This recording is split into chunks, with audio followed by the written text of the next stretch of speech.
آپ کو سوار تیزی سے باغ کی طرف آ رہا ہے. جناب عباس نے کہا خبردار آگے نہ آنا, تجھے نہیں معلوم کہ آج میری تلوار میان سے نکلی ہوئی ہے, میرے بابا کا حکم ہے جو آئے ختم کر دینا, اپنی جوانی پر رحم کھا اور چلا جا واپس. لیکن سوار آگے بڑھتا ہی رہا. پھر جناب عباس نے کہا آگے سوار نے ایسا کام کیا کہ ایک درخت تھا اور پھلوں سے بھرا ہوا درخت, اس کو لیا اور اس طرح سے اس کو ہلایا کہ پورا جڑ سمیت ہل گیا. ہو جناب عباس نے دیکھا کہ آنے والا بھی کوئی کم نہیں ہے, بڑا زبردست. جناب عباس نے تلوار کے زور سے میان کو پکڑا, تلوار کو پکڑا اور اب ایک دم سے حملہ کرنے لگے. سوار نے حملے کے حملے کو روکا. ادھر سے جو سوار آیا تھا اس نے بھی اتنا زبردست حملہ کیا کہ جناب عباس نے بھرپور اس کا جواب دیا. ادھر تلواریں چل رہی ہیں, ادھر چنگاریاں نکل رہی ہیں, دونوں کی تلوار چل رہی. ادھر سوار تلوار چلا رہا ہے, ادھر جناب عباس وار کو روک رہے ہیں. آخر وہ وقت آتا ہے کہ سوار ایک بار اتنا زبردست حملہ کرتا ہے کہ جناب عباس کی تلوار نیچے جھکتی ہے. جناب عباس اٹھانا چاہتے ہیں لیکن جھکتی جاتی ہے. آخر میں تلوار کی نوک جناب عباس کے بازو میں لگتی ہے کہ عباس بڑے بہادر ہو, یہ کہہ کر سوار چلا گیا. جناب عباس مایوس ہو گئے کہ بابا نے کہا تھا کوئی زندہ واپس نہ جائے اور یہ تو واپس چلا گیا اور مجھے زخم بھی دے گیا. آپ پریشان تھے, گردن جھکائے ہوئے گھر میں تشریف لائے. ام البنین نے پوچھا عباس کیا بات ہے, گردن کیسے جھکی ہوئی ہے؟ کہا مادر گرامی میں بابا کی بہادری پر کھرا نہیں اترا. ارے ایک سوار آیا تھا, اس کو میں نے روکا, وہ رکا بھی نہیں, مجھے زخم بھی دے گیا اور واپس چلا گیا. میں بابا کو منہ نہیں دکھا سکتا. اتنے میں حضرت علی آئے. کہا عباس کیا بات ہے؟ جناب ام البنین نے کل بتایا حال کہ یہ بات ہے. کہا جناب عباس وہ میں تھا, میں تمہارا امتحان ہے. کہا بابا آپ تھے؟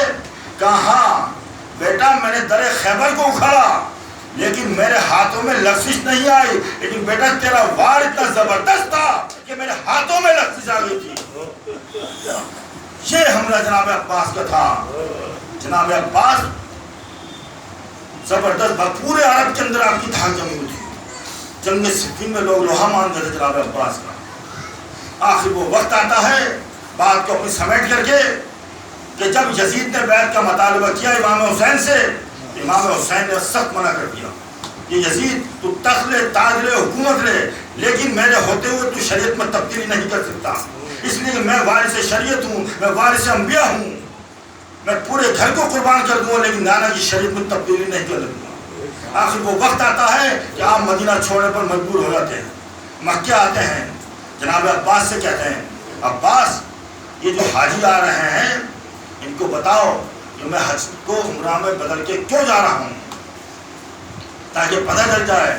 جناب عباس کو خبر ہو گئی تھی امام حسین سے کہ 300 شامی حاجیوں کے بحث میں یہاں پر امام کو قتل کرنے کے لیے آئے ہوئے ہیں.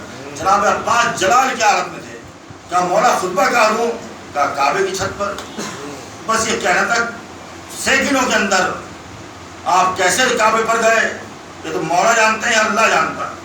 آپ کعبے کی چھت پر گئے, خطبہ ارشاد کیا الحمدللہ الذی شرف ھذا بقدومہ. اے منکرو, اے نمکخوارو, تم یہاں کس ارادے سے آئے میں جانتا ہوں. تم چاہتے ہو کہ میرا امام کعبے تک نہیں آئے. ارے امام حکم دے تو کعبہ خود استقبال کر کے استقبال کرنے پڑے. تم انہیں ڈرا رہے ہو جو بچپنے میں تلواروں کی سایوں میں پلے ہو, جنہوں نے بچپنے میں موت کی کلائی موڑ دی ہو, اسے ڈرا رہے ہو. یاد رکھو عباس جانتا ہے کہ تم یہاں کس ارادے سے آئے ہو. اگر اللہ کی واضح حکمت اور امام کا حکم نہ ہوتا تو میں تمہیں بتاتا. لیکن یاد رکھو عباس کے ہوتے ہوئے یہ تمہیں ہرگز نہیں کر دوں. جناب عباس کے اس خطبے کا یہ عالم تھا کہ حاجیوں کی سانسیں وہیں کی وہیں رکی تھی. یہ تھا جناب عباس کے روح کا عالم کہ لوگ دیکھ چکے تھے جنگ صفین. کربلا کے میدان کے اندر لوگ دہل گئے تھے جناب عباس کے نام سے.